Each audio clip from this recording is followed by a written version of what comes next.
Hi everyone, today I want to show you how to work the Norwegian purl. Now the Norwegian purl is a way of purling for continental knitters that means that you never have to move your yarn to the front of your work like you have to when you use purling the English way, or even when you purl the continental way. So the fact that you can keep your yarn at the back of your work makes switching from knitting to purling in the same row a lot quicker and a lot easier. So when you're working something like this seed stitch here, if you can Norwegian purl, it will speed up the process a lot. It's my preferred method of purling. I don't actually know how to English purl or even continental purl. I could never get my head around the concept. The Norwegian purl is the only purl that I have been able to master. I came to knitting a lot later than I did crochet, and so for me, anything that means that I can keep my yarn at the back of the work like I would with crochet makes it much easier for me to grasp. So you can see here I have a small sample where I've started working purl stitches because I want a middle section that has stockinette stitch. So for the first 4 stitches we can just ignore those. It's just to make a little bit of space for me to work with before I show you how we work the purl. So as you can see with continental knitting, your yarn is always at the back. With continental purling, you would need to bring your yarn to the front before you purl, which just slows the whole process down. With the Norwegian purl, you keep your yarn in exactly the same place as you would when you knit. You want to bring your right hand needle behind your working yarn and into your next stitch from behind. So you're taking the front leg of the stitch but from behind. Then you want to pull your right hand needle back around the yarn, the working yarn, and then round and under,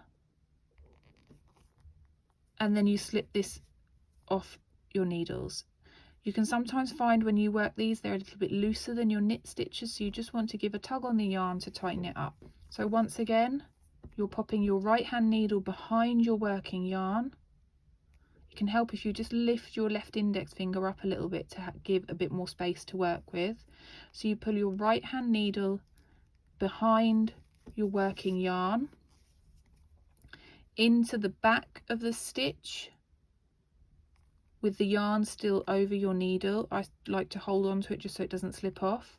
Then you want to swing your right hand needle round, catch the working yarn again, so the working yarn is here and the working yarn is here, and then you want to swing your needle round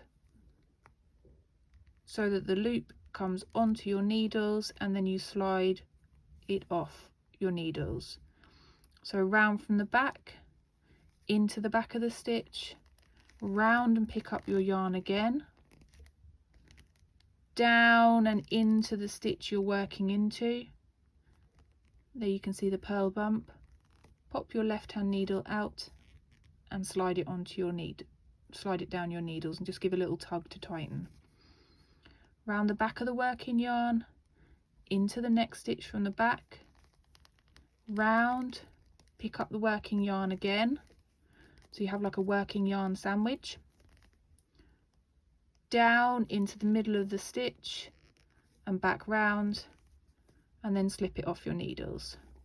Round the back, into the stitch from the back, round and pick up your working yarn again, down into the stitch and slide it off your needles. So just one final time, round the back of the yarn, into the back of the stitch, so you have your working yarn and the stitch, then come back and pick up the working yarn again, then go back where you came from into the stitch, and then it comes off your needles, and you can see we are purling. It's a funny one to get the hang of, but once you get the hang of it, it's a life changer. So just remember to come back to pick up your yarn, which essentially brings it to the front of your work. Go into the back of the stitch, round and pick up the yarn again, like that, bring it round and down into the stitch, and then just slide the stitch off your needles. And once you have done a few, you can get quite speedy at it, and it also makes it really quick to switch from knit to purl, from knit to purl, because you are never having to move your working yarn. It saves so much time, and it also saves your wrists and your arms. So go away, have a go. If you get stuck, drop me a message. I'm here to help. But I really hope you found this tutorial helpful, and I hope that, like me, the Norwegian purl changes your knitting life. Thank you so much for watching. If you've enjoyed this tutorial, please give it a thumbs up, and I'll see you for another one again soon. Bye.